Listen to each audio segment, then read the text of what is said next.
Good evening जी, good evening साਰਿਆਂ ਨੂੰ ਕੀ ਹਾਲ चाल। आगे सारे फैमिली दे मेंबर ठीक है, नहीं आए तो फटाफट से बुला लो। बच्चा कह रहा है बुला तो लेंगे, पहले आप ये बताओ पंजाबी में क्लास तो नहीं लोगे? और नहीं नहीं नलायको, पंजाबी में क्लास नहीं लूंगा, नॉर्मल लूंगा जैसे मैं लेता हूँ वैसे ही मेरा बोलने का मन कर रहा था। चलो ऐसा करो, फटाफट सभी दोस्तों को बुला लो जी कि अमेंडमेंट क्लास नंबर 2 स्टार्ट हो चुकी है। वैसे मुझे पता है बहुत कम बच्चे आएंगे, क्योंकि ना ये हर बार का ट्रेंड मैं देख चुका हूँ। जब पहली क्लास होती है तो बहुत सारे बच्चे, मतलब मुझे इतना अच्छा लगता है ना कि देखो इतने सारे बच्चे पढ़ रहे हैं। अमेंडमेंट क्लास नंबर 2 में आप खुद देखना 50% बच्चा बैठा होगा। और जब मेरी लास्ट अमेंडमेंट क्लास होगी ना, सिर्फ 10 या 20% बच्चा। क्यों? बच्चा कह रहा है विवेक सर तो पागल है। भाई तुझे नहीं पता क्या, ये हर बार ना यूट्यूब पे आ जाते हैं और बस अमेंडमेंट करवाते हैं। अमेंडमेंट तो हमारी मर्जी, हम जब मर्जी देखें। हमने कोई लाइव आके हमने कोई अपना टाइम वेस्ट करना है? सर ये उनको नहीं पता, अगर वो अभी साथ साथ देख लेंगे ना उनका बहुत भला होगा, एग्जाम में दिक्कत नहीं आएगी। सर बाद में नहीं देखी जाएंगी अमेंडमेंट्स, काफी कॉम्प्लिकेटेड हैं, साथ साथ करोगे विद एग्जांपल करोगे, फायदा आपका है, फायदा मेरा नहीं। डिग्री मुझे मिल चुकी है जी, मैं सिर्फ आपकी डिग्री के लिए काम कर रहा हूं। तो जो नालायक बच्चे साथ में अमेंडमेंट क्लास नहीं देखते, रिक्वेस्ट है बाद में देख लेना। ऐसा ना हो कि एग्जाम में जब क्वेश्चन बने ना अमेंडमेंट वाले तो आपको समझ में ही ना आए। और ये कल दो तीन नालायक बच्चे मैं लाइव सेशन के अंदर देख रहा था। वो बच्चे कहते हैं अमेंडमेंट कितने नंबर की आती है, उनको पहले नंबर बताओ कितने नंबर की आती है। अगर आप बोल दोगे आती हैं 2-3 नंबर की, वो तो सारी अमेंडमेंट छोड़ देंगे, उनके लिए किसी काम की नहीं है। अगर आप बोल दोगे 20 नंबर की, फिर वो अमेंडमेंट क्लास देखेंगे। मतलब कितने नंबर की आती हैं उसके बेस पे अपडेशन करोगे, वैसे अपडेशन नहीं करोगे। सर एक बात मुझे बताना, क्या आपने सीएस नहीं बनना, क्या प्रोफेशनल नहीं बनना, उसके बाद अपडेशन कहाँ जाएंगी? और मैं आपको बार बार कह रहा हूँ, इस बार की अमेंडमेंट ऐसी हैं, बिना अमेंडमेंट के पेपर बन ही नहीं सकता। आपने कल की क्लास में देख लिया होगा। ठीक है, बहुत सारे बच्चों को डाउट्स भी थे। 90% बच्चों को क्लियर भी हो चुका था। जिन 10% बच्चों को डाउट्स थे, पहले आज उनके डाउट्स लेंगे, फिर अमेंडमेंट क्लास नंबर 2 स्टार्ट करेंगे। और आज हम करेंगे प्रैक्टिकल क्वेश्चन। ठीक है, एक बार मैं दोबारा से रिवीजन कराऊंगा अमेंडमेंट क्लास नंबर 1 की, ताकि जो बच्चे लास्ट क्लास में खुद रिवीजन करके नहीं आए उसको मैं रिवीजन कराऊंगा, फिर अमेंडमेंट क्लास नंबर 2 हम स्टार्ट करेंगे। ठीक है जी, स्टार्ट करें फटाफट से। चलो सब बच्चों को बुला लो जी, जल्दी बुलाओ जी, जल्दी जल्दी आओ जी, अमेंडमेंट स्टार्ट करते हैं। इधर सुना ध्यान से। अब आज हमारी अमेंडमेंट क्लास नंबर 2 है इनकम टैक्स की। इनकम टैक्स की अमेंडमेंट क्लास नंबर 1 कर चुके हैं। मैं दोबारा से कुछ बच्चों को बोल दूं, ये अमेंडमेंट क्लास सबके लिए है, चाहे वो मेरी सीएस की फैमिली के बच्चे हैं, चाहे वो सीए वाले बच्चे हैं, चाहे वो सीएमए वाले बच्चे हैं, सबके लिए अमेंडमेंट क्लास है, क्योंकि सबके एग्जाम में इनकम टैक्स सेम ही होता है। ठीक है, इधर सुना ध्यान से। अब लास्ट क्लास में जो भी आपके डाउट्स थे ना, वो डाउट्स मैंने यहाँ पे लिखे हैं। मैं चाहता हूं जितने बच्चे लाइव बैठे हैं, जब मैं यहाँ पे डाउट्स उनके नाम लूंगा और मैं डाउट्स पूछूंगा, तो कोशिश करना कि आप उनका रिप्लाई करने की, आपका भी कॉन्फिडेंस बिल्डअप होगा कि आपको ये डाउट्स था या नहीं था। सबसे पहला डाउट हिमांशी का आया था। उन्होंने कमेंट बॉक्स में डाला कि सर एग्जाम्पल 1 जो आपने क्लास में करवाया था ना, उसमें 12 लाख की इनकम पे इनकम टैक्स शायद हमें गलत लग रहा है। हिमांशी वाकई ही इससे मुझे पता लगा कि आपने घर जाके बहुत सही ढंग से पढ़ा है। तो 12 लाख की इनकम पे जो हमने टैक्स निकाला, वहां पे थोड़ी सी मिस्टेक थी। उस मिस्टेक को आप सही करो, बाकी सारी कैलकुलेशन सही है। ये जो 12 लाख है, इस पे थोड़ी सी मिस्टेक है। तो जो ये क्वेश्चन आपके नोट्स में होगा, नोट्स कहाँ पे है? टेलीग्राम चैनल पे। तो वहां जाके डाउनलोड कर लेना, ये नोट्स आपके पास आ जाएंगे जी। ठीक है, इधर सुना ध्यान से। अब अगर मैं 12 लाख की बात करता हूँ जी, अब अगर 12 लाख पे न्यू स्लैब रेट लगाता हूं तो आपका 20% जाएगा। 20% क्यों? याद करो मैंने कहा था कल की क्लास में 2.5 लाख तक तो टैक्स नील है। 2.5 लाख से लेके 5 लाख तक 5%, फिर 5 लाख से लेके 7.5 लाख तक 10%, 7.5 लाख से लेके 10 लाख तक 15%, 10 लाख से लेके 12.5 लाख तक 20%, और अगर 12.5 लाख से 15 लाख की बात करूंगा तो 25% लगेगा। अगर इनकम 15 लाख से ऊपर होगी फिर लगेगा 30%। अब अगर मेरी इनकम 12 लाख है, सोच के बोलना 10 लाख से कितनी ज्यादा है? 2 लाख, उसका लगा दोगे 20%। अब अगर मेरी इनकम 12 लाख रुपए है, पूरी फैमिली मुझे बताए 10 लाख से कितनी ज्यादा है? 2 लाख, उसका लगा दोगे 20%। अब अगर मैं यहाँ पे 2 लाख का लगा दूंगा 20%, तो ये कितना आ गया? 40,000 पे आ गया। अब मेरी इनकम बची 10 लाख। 7.5 लाख से कितनी ज्यादा है? 2.5 लाख, उसका लगा दूंगा 15%। ठीक है जी, अब मेरी इनकम कितनी बची? 7.5 लाख। फिर 5 लाख से कितनी ज्यादा हो गई जी? 2.5 लाख, उसका लगा दूंगा यहाँ पे 10%, और बैलेंस 2.5 लाख जो बचा उसका लगा दूंगा 5%। तो अगर मैं टैक्स निकालूंगा तो 1,15,000 पे टैक्स निकल के आएगा। एक बार मैं भी कैलकुलेट करता हूँ, आप भी कैलकुलेट करो। मतलब कमाल की बात देखो, सिर्फ सिंगल बच्चे ने ऑब्जर्व किया, मतलब बाकी सारे बच्चे घर से कुछ पढ़ के ही नहीं आए। ये कितनी हैरानी की बात है सर। ठीक है, तो यहाँ पे देखो प्रिंटिंग एरर था, उस बच्चे ने पकड़ा कि सर देखो यहाँ पे गलती है थोड़ी सी, बाकी सब सही है, यहाँ पे मिस्टेक है। मतलब सिंगल बच्चे हिमांशी ने पकड़ा सिर्फ।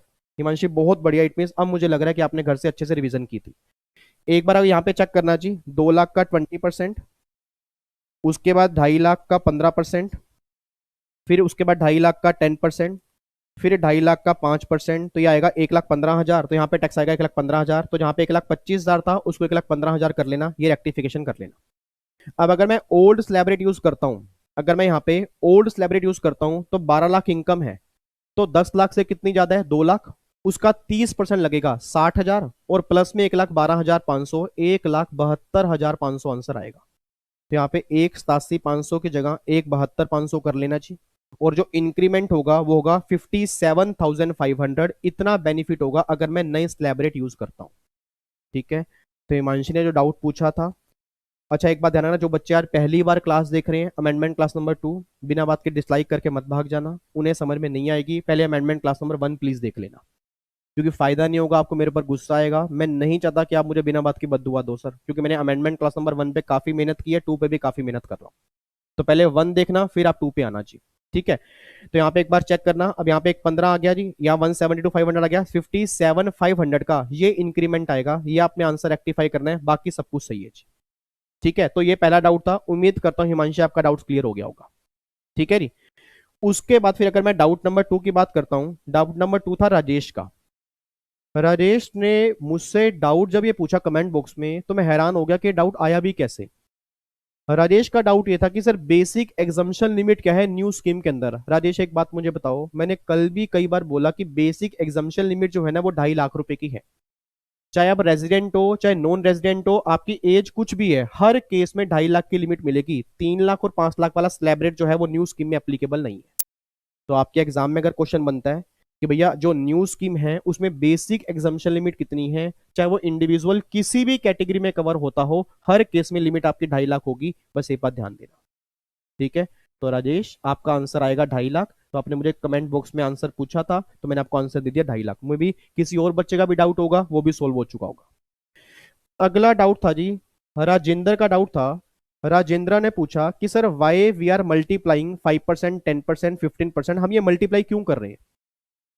राजेंद्र एक बात मुझे बताओ यार, जब लास्ट क्लास में हमने स्लैब रेट किए थे तो स्लैब रेट हमारे क्या हैं, नए स्लैब रेट हमारे यही तो हैं, 5%, 10%, 15%। ठीक है, 20%, 25, 30, तो हम ऐसे ही तो मल्टीप्लाई करेंगे। अच्छा मेरे को लग रहा है कि आपका डाउट ये तो नहीं है कि अगर मेरी इनकम 12.5 लाख से ऊपर है तो डायरेक्टली हम 25% क्यों नहीं लगा रहे। ये सोचना भी मत। सर अगर आपने पुराने स्लैब रेट पढ़े हैं तो इसमें कोई दिक्कत होनी नहीं चाहिए आपको। आपको दिखाऊंगा, एक बच्चे का कमेंट बॉक्स में डाउट ये भी है सर टैक्स निकालना नहीं आ रहा। अब सर अगर टैक्स निकालना मैं सिखाऊंगा फिर तो बहुत बड़ी दिक्कत है, क्योंकि पुराने रेट तो आपने किए होंगे ना, पुराने रेट तो आज भी एग्जिस्ट करते हैं। तो जैसे आपने टैक्स निकालना पुराने रेट में सीखा था वही सेम तो यहाँ पे है, सिर्फ रेट चेंज हुए हैं, टैक्स निकालने का तरीका चेंज नहीं हुआ। तो राजेंद्र जो यहाँ पे आप ये सोचो कि 25% लगेगा पूरी इनकम पर, नहीं सर, ये जितनी इनकम इंक्रीज होगी उस इंक्रीमेंट पे टैक्स लगेंगे। सोच के बोलना, अगर आपकी इनकम मान लो फॉर एग्जांपल 14 लाख रुपए है, आप बोलो जी 12.5 लाख से ज्यादा है और 15 लाख के बीच में है, मैं पूरी इनकम पर 25% टैक्स लगाऊंगा, ये तो आपके ऊपर हार्डशिप हो जाएगी। सर ये तो आपके ऊपर हार्डशिप है, गवर्नमेंट को फायदा है, नुकसान तो आपका है। गवर्नमेंट करी, हम आपका नुकसान नहीं करना चाहते। मतलब जितनी भी आपकी इनकम है उसको स्लैब रेट यूज करो, उसके बेस पे टैक्स निकालो। तो फिर पता कैसे निकालेंगे, अगर मेरी इनकम 14 लाख है तो 12.5 लाख से जितनी ज्यादा होगी उसका 25%, फिर 10 लाख से जितनी ज्यादा होगी उसका 20%। मतलब इस तरह से आप रेट यूज करोगे। ठीक है, तो राजेंद्र जैसे आपने पुराने स्लैब रेट में टैक्स निकाला था सेम यहां पे निकालना है। आप ये मत सोचो कि पूरा का पूरा रेट लगेगा। उम्मीद करता हूं आपको मेरे डाउट्स मतलब समझ में आ गया होगा, नहीं तो मैं अभी 2 मिनट के बाद दोबारा से टैक्स निकालना सिखाऊंगा, दोबारा क्लियर हो जाएगा। ठीक है, उसके बाद जी फिर डाउट आया था जी वाहन का डाउट था कि सर एग्जाम्पल 1 था एक, उसमें 15 लाख पर आपने 30% टैक्स क्यों लगाया। आह्वान मेरे ख्याल से आपने क्वेश्चन ध्यान से नहीं देखा। जो 15 लाख पे 30% हमने टैक्स लगाया था ना, वो हमने लगाया था ओल्ड स्कीम के अंदर। आप चेक करो, 15 लाख अगर इनकम है, न्यू स्कीम में तो 25 है ना। हाँ अगर 15 लाख से ऊपर है फिर 30 लगेगा। देखो 50 लाख इनकम है, यहाँ 30% है। जो ये 30% है ये तो ओल्ड स्कीम में है। रीजन क्या है? क्योंकि 10 लाख से ऊपर 30% है। भाई जो हमारी ओल्ड स्कीम है उसमें तो 10 लाख से ऊपर 30% है ना। तो अगर मेरी इनकम 15 लाख होगी तो भैया जितनी इनकम 10 लाख से ऊपर होगी उसका तो 30 ही लगेगा ना, क्योंकि ये हमने टैक्स निकाले हैं ओल्ड स्कीम के बेस पे। और जहां नई स्कीम की बात होगी वहां देखो मैंने 25% ही लगाया है। ठीक है, तो हमने 30% नहीं लगाया, हमने 25 ही लगाया है। तो मे बी आपको गलत फहमी हो चुकी होगी, आपने शायद ये 30% देखा होगा तो आपको लगा होगा 30% है। ठीक है, बट आपको यहां पे देखना है ये नई स्कीम से निकाले हैं, ये ओल्ड स्कीम से निकाले हैं। ओल्ड स्कीम आपने पहले भी पढ़ी है, आज भी सेम है। न्यू स्कीम मैंने कल सिखाई थी, ये वाली आपकी न्यू स्कीम है। ठीक है, तो आह्वान आपका मेरे ख्याल से डाउट्स क्लियर हो गया होगा जी। उसके बाद रीचा का डाउट था, हाँ रीचा ने डाउट पूछा कि सर टैक्स निकालना नहीं मुझे आ रहा। और मुझे पता नहीं ऐसा क्यों लग रहा है कि कई बच्चे ऐसे होंगे जिनको अभी तक टैक्स निकालना नहीं आ रहा, वो बस बता नहीं पा रहे होंगे क्यों, उनको ये लग रहा होगा यार बेइज्जती ना हो जाए। तो ऐसा करता हूं जी, मैं क्वेश्चन करवा ही देता हूँ।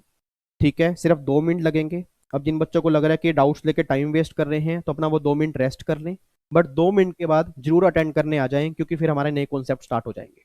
अब वो वेट कर सकते हैं या अगर डाउट सुनोगे तो आपके लिए बढ़िया है। इधर सुना, मैं ध्यान से कहना क्या चाह रहा हूं जी। लेट्स टेक एन एग्जांपल एक मिस्टर ए है। मिस्टर ए जो है ना, मान लो इंडिया के रेजिडेंट हैं, और इसकी इनकम जो है ना मान लो 16 लाख रुपए है।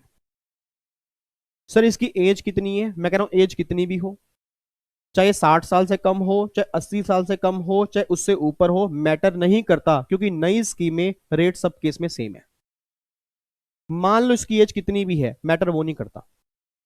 अब अगर 16 लाख इनकम है, इंडिया के रेजिडेंट है या नॉन रेजिडेंट है, रेट तो यूज सेम होंगे ना। अब सुना ध्यान से, अब टैक्स कैसे निकलेगा। रीचा मैं स्पेशली आपके लिए करा रहा हूं, तो आपका माइंड यहाँ पे होना चाहिए, और बाकी पूरी फैमिली जिनको नहीं समझ में आया वो भी यहाँ पे ध्यान देंगे।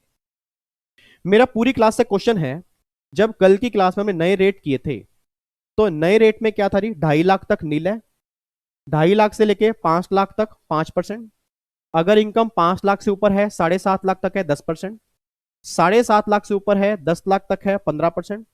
फिर 10 लाख से ऊपर है, 12.5 लाख तक है 20%। और अगर इनकम 12.5 लाख से ऊपर है, 15 लाख तक है 25%। और अगर इनकम 15 लाख से भी ऊपर है तो 30%।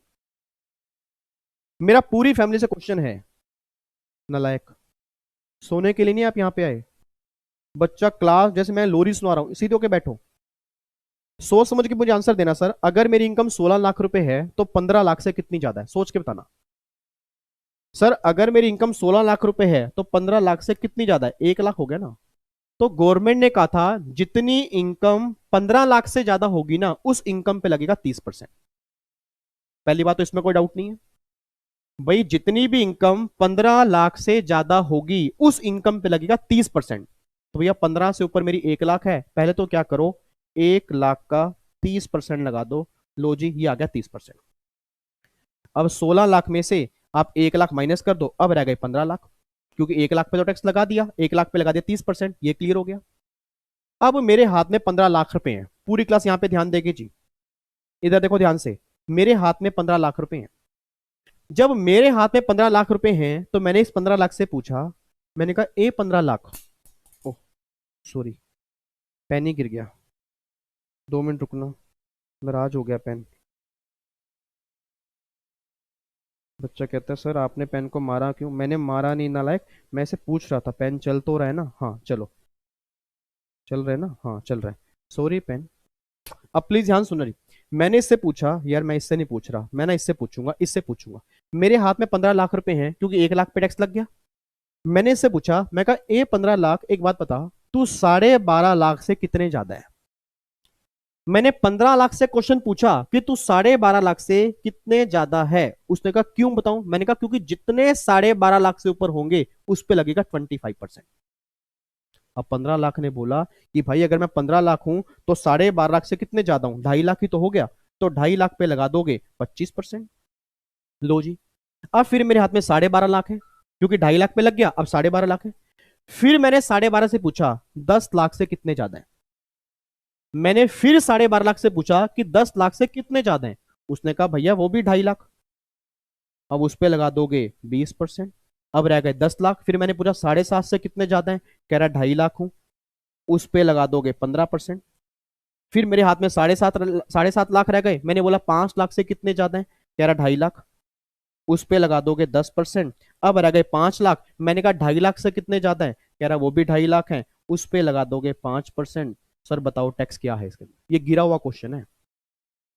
वैसे मेरे को ये करवाना नहीं था सर, क्योंकि ये सारी बातें आपने क्लास में सही ढंग से पढ़ी होंगी। अगर आपने पुराना लॉ भी पढ़ा है तो आपने टैक्स निकालना तो सीखा होगा ना, वही सेम केस तो यहाँ पे है। बट रीचा का डाउट था, रीचा के साथ कई फैमिली मेंबर का डाउट होगा जो मुझे बता नहीं पा रहे होंगे, उनके लिए मैं करवा रहा हूँ ये क्वेश्चन। और जो बाकी सब समझ रहे हैं कि टाइम वेस्ट हो रहा है, तो मैं दोबारा रिक्वेस्ट करूंगा 5 मिनट के बाद आ जाना, बट ये करवाना बहुत जरूरी है। ठीक है, बट जरूर आ जाना उसके बाद, क्योंकि फिर जब नए कॉन्सेप्ट होंगे ऐसा ना हो कि आपके मिस हो जाए वो। इधर सुना, ध्यान से कहना क्या चाह रहा हूं। अब मैं टैक्स निकालता हूं जी। 1 लाख का 30%, फिर 2.5 लाख का 25%, फिर 2.5 लाख का 20%, फिर 2.5 लाख का 15%, फिर 2.5 लाख का 10%, और फिर 2.5 लाख का 5%। तो ये आएगा जी 2,17,500। साहब मेरा ये टैक्स निकल के आएगा, बस 2,17,500 रुपये टैक्स निकल के आएगा। अब एक बात मुझे सोच के बताओ सर, एक बात मुझे सोच के बताना। अब यहाँ पे है क्या, आप अगर थोड़ा सा भी रीचा, अगर आप थोड़ी सी भी ऑब्जर्वेशन देते, तो देखो जब 15 लाख के ऊपर मेरा 1,87,500 आ रहा है, ठीक है, तो 16 लाख है, तो 1 लाख ज्यादा है, उसका 30%, 30,000। तो अगर मैं इसमें 30,000 ऐड करूंगा तो 2,17,500 ही बनेगा। और वही मेरा टैक्स आपके सामने आ रहा है, या आप ये देख सकते हो 2,17,500 आ रहा है। तो कुछ भी नहीं करना, कुछ नहीं करना, बस जब भी आपके हाथ में इनकम होना, उससे पूछना कि इस वैल्यू से कितनी ज्यादा है, उस वैल्यू का परसेंट लगा देना। और राजेंद्रा कितना ये गलती मत करना कि पूरी वैल्यू पर, क्योंकि कई नालायक बच्चे क्या सोचते हैं, अच्छा 16 लाख की इनकम है और 15 लाख से ज्यादा है, 30% लगेगा, लगा दिया 16 लाख का 30%। एग्जामिनर कहता है बहुत इंटेलिजेंट बच्चा है, इसको अगली बार बुलाओ, अगले 6 महीने के बाद बुलाता है फिर, क्योंकि वो नालायक बच्चा है सर। उसने बोला 15 से ऊपर है, 30% है सर, 30% किसका, जितनी 15 से ऊपर है उसका, ना कि पूरी वैल्यू का। और अगर आप क्वेश्चन ये सोच के चलोगे ना कि ये इनकम मेरी है, आप लाइफ में कभी गलत नहीं कर पाओगे। क्योंकि आप क्या सोचते हो, क्वेश्चन है सोल्व करना है, तो गलत तो होगा ही ना। आप कभी खुद प्रैक्टिकली सोचना कि मेरी इनकम 16 लाख है और मेरी पूरी 16 लाख पर 30% टैक्स लगे, कितनी बड़ी हार्डशिप है। तो गवर्नमेंट ने कहा टेंशन मत लो, ये स्लैब रेट है, इसको यूज करना पड़ेगा, इस कोडिंग टैक्स निकलेगा। ठीक है, तो फाइनली सर कमेंट बॉक्स में जितने भी डाउट्स आए थे मैंने सोल्व कर दिए हैं, जहां तक मैंने पढ़े थे। उसके बाद अगर कोई डाउट्स आए हो मुझे नहीं पता, उसको मैं सोल्व दोबारा कर दूंगा। बट आज के अमेंडमेंट क्लास के एंड में, आज के अमेंडमेंट क्लास में कोई डाउट होंगे वो भी जरूर पूछ लेना, उसको भी हम डिस्कस कर लेंगे नेक्स्ट क्लास में। ठीक है, आओ जी अब स्टार्ट कर रहे हैं फाइनली आज की क्लास। तो जितने बच्चे बैठे हैं, 1 मिनट का टाइम दे रहा हूं, फटाफट सब बच्चों को बुला लो जी अब, क्योंकि अब पुरानी क्लास की डिस्कशन नहीं होगी, डाउट्स मैंने ले लिए हैं, अब सारी बातें होंगी नई की। ठीक है जी, बुलाओ जी, फटाफट से बुलाओ, जल्दी करो। चलो जी, इधर सुनना ध्यान से, इधर सुनना। अब स्टार्ट कर रहे हैं जी आज की क्लास। अब आज की क्लास स्टार्ट करने से पहले ना, एक बार मेरा मन ये बात कह रहा है कि लास्ट क्लास में जो हमने किया उसकी एक बार फटाफट से रिवीजन कर लेते हैं। याद करो लास्ट क्लास में जो अमेंडमेंट क्लास नंबर 1 थी ना, उसके अंदर जो हमने टॉपिक स्टार्ट किया था वो हमने किया था basic concept of income tax, या हम टैक्स रेट की बात करते हैं तो टैक्स रेट हमने किए थे। एक बच्चे का शायद ना चैट बॉक्स में ये भी डाउट था कि सर क्या पुराने रेट आज भी हैं। मैं दोबारा बोल रहा हूं, yes yes yes yes yes, पुराने रेट आज भी हैं। सर ये जो नए रेट आए हैं दैट इज ऑप्शनल, मतलब गवर्नमेंट कह रही है ऑप्शन 1 और ऑप्शन 2 जो मोर बेनिफिशियल है ना उसको तुम चूज कर लो, हमें कोई दिक्कत नहीं। ऑप्शन 1 क्या है, जो पहले करते थे आज भी सेम करना है। ऑप्शन 2 क्या है, ये जो नई स्कीम आपकी है, इस नई स्कीम की बात हो रही है। मुझे पूरी क्लास जितने बच्चे मेरे सामने बैठे हैं चैट बॉक्स में पार्टिसिपेट करके बताएंगे जो हमने कल नई स्कीम पढ़ी वो किसके लिए थी। पहले बोलो सेक्शन क्या था, सेक्शन नंबर क्या था, सेक्शन नंबर 115 बीएसी। सबने बोलना जी, पाप लगेगा, सबको ध्यान रखना अगर नहीं बोला आपने। सेक्शन नंबर क्या था, 115 बीएसी। एप्लीकेबल किसके ऊपर होगा, इंडिविजुअल एचयूएफ, चाहे रेजिडेंट हो चाहे नॉन रेजिडेंट हो, एज कितनी भी हो, इंडिविजुअल एचयूएफ पे लगेगा, AOP BY artificial judicial person पे नहीं लगेगा। उसके बाद गवर्नमेंट कह रही है भैया अगर तुम्हें ऑप्शन लेना है, तुम्हें नई स्कीम में फायदा पता क्या होगा, तुम्हारे टैक्स रेट कम हो जाएंगे। पुरानी स्कीम में 5%, फिर सीधा 20%, फिर सीधा 30%। यहां पे ऐसा नहीं होगा, यहां पे 5 के बाद 10 के बाद 15 के बाद 20 के बाद 25 के बाद 30। मतलब 5, 10, 15, 20, 25, 30 इस रेट से चलेंगे नई स्कीम के अंदर। पुरानी में 5 के बाद सीधा जंप हमारी 20 पर, 20 के बाद जंप हमारी 30 पर। नई स्कीम में ऐसा नहीं है। एक बच्चा कहता है लाला चाहा लपलफ वाली बात हो गई ये, तो फिर तो मैं नई स्कीम फॉलो करूंगा। मैंने कहा याद करो बच्चे, मेरे नोनू, मेरे सोनू, मेरे मेहरून कलर के बच्चे, मैंने कल की क्लास के अंदर भी कहा था कि अगर नई स्कीम आपको फॉलो करनी है तो बहुत सारे बेनिफिट आपको छोड़ने पड़ेंगे। और कौन से बेनिफिट छोड़ने पड़ेंगे? काफी सारे छोड़ने पड़ेंगे। याद करो, salary, house property, PGBP, capital gain, other source, कई तरह के बेनिफिट हैं, वो सारे अगर छोड़ोगे तब नई स्कीम मिलेगी, नहीं तो नई स्कीम नहीं मिलेगी। एक बच्चा कहता है सर वो मुझे सेक्शन 80 वाला पॉइंट समझ में नहीं आया था, उसमें आपने क्या कहा था? मैंने ये कहा था, याद करो नॉर्मल स्कीम में आप क्या करते हो, ग्रोस टोटल इनकम में से आप सेक्शन 80 की डिडक्शंस माइनस करते हो, फिर आपकी टोटल इनकम निकल के आती है। बट अगर वही आप नई स्कीम फॉलो करोगे तो जितनी मर्जी आपने इन्वेस्टमेंट की हो, सिंगल डिडक्शन माइनस नहीं होगी, जो ग्रोस इनकम होगी वही तुम्हारी टोटल इनकम बन जाएगी। बस हाँ, तीन डिडक्शन है, तीन डिडक्शन। एक तो 80 CCD2 जो एम्प्लॉयर कंट्रीब्यूट करता है वो माइनस हो जाएगी, एक 80 JJ AA और एक 80 LA है, वो हमारे नॉर्मली सिलेबस में नहीं है तो मिलनी, बस ध्यान देना ये तीन बेनिफिट हैं जो माइनस होंगे और कुछ माइनस नहीं होंगे। सर 80C नहीं होगा, 80U नहीं होगा, 80DD कुछ भी नहीं होगा। मैं कह तो रहा हूं सेक्शन 80 का सिंगल बेनिफिट भी नहीं मिलेगा उन तीन सेक्शन को छोड़ के। ठीक है, उसके बाद क्या नुकसान होगा जी? हाउस प्रॉपर्टी के लॉस दूसरे हेड की इनकम से खत्म नहीं हो सकते, हाउस प्रॉपर्टी की इनकम से ही खत्म होंगे। उसके बाद क्या नुकसान होगा? अगर पापा बिजनेस कैरी करते हैं, कई बच्चों को यह भी डाउट था, अगर मेरे फादर बिजनेस कैरी कर रहे हैं और एक बार अगर मैंने स्कीम ले ली है तो लाइफ टाइम तक स्कीम लेनी पड़ेगी। बट एक ऑप्शन है कि आप बीच में विड्रॉ कर सकते हो, और अगर एक बार आपने विड्रॉ कर लिया दोबारा लाइफ में कभी नई स्कीम नहीं मिलेगी। ये बिजनेसमैन वालों को दिक्कत है। सर मेरे पापा तो बिजनेस कैरी नहीं करते, मेरे पापा सैलरी क्लास वाले हैं, मेरे पापा अदर सोर्स की इनकम करते हैं, कैपिटल गेन की इनकम करते हैं, तो आपके फादर फिर हर साल जब रिटर्न फाइल करते हैं उससे पहले बताएंगे स्कीम कौन सी फॉलो करनी है। सर क्या फिर मेरे फादर हर साल नई स्कीम या पुरानी स्कीम देखेंगे? Answer is yes. बट अगर फादर बिजनेस भी कैरी कर रहे हैं और वो नई स्कीम में एंट्री ले लेते हैं, फिर लाइफ टाइम नई स्कीम, और अगर एक बार वहां से बाहर आ गए तो दोबारा कभी भी नई स्कीम में एंट्री नहीं मिलेगी। पापा को ये समझा देना। और ये बात मैं नहीं करा सर, ये बात साफ साफ लॉ में लिखी है, ये बात कल हमने पढ़ी थी। ठीक है जी, तो ये बातें हमने कल पढ़ी थी जी, एक बार हमने रिवीजन करा दी। अच्छा, कौन कौन से बेनिफिट गवर्नमेंट ने छीन लिए उसकी लंबी चौड़ी लिस्ट आपके सामने थी, उम्मीद करूंगा वो लिस्ट आपने घर से पढ़ी होगी। ठीक है, याद आ रहा है कुछ? ये देखो जी, आपको एक बार दिखाई दूं, देखो ये सारे बेनिफिट थे। सेक्शन 10(5) का बेनिफिट नहीं मिलेगा, 10(13) हो गया, 10(14) हो गया, 10(17) हो गया, 10(32) हो गया, 10AA हो गया, सेक्शन 16 हो गया, ये बेनिफिट नहीं मिलेंगे।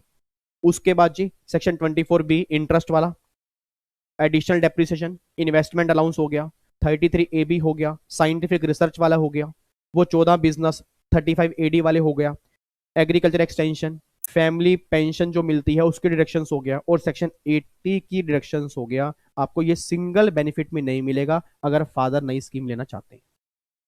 तो सिंपल सी बात है सर, अगर कोई पर्सन नई स्कीम लेना चाहता है तो ये सारे बेनिफिट छोड़ दे, नई स्कीम ले ले। नहीं तो अगर ये सारे बेनिफिट भी लेना चाहता है फिर पुरानी स्कीम मिलेगा, फिर नई स्कीम में नहीं आ सकता। ठीक है, अब वो तुम्हें देखना है कि कहां उसको बेनिफिट ज्यादा होगा। वो कैसे पता लगेगा? हर क्वेश्चन जब अलग अलग से निकाल के देखोगे उसके बाद ही पता लगेगा।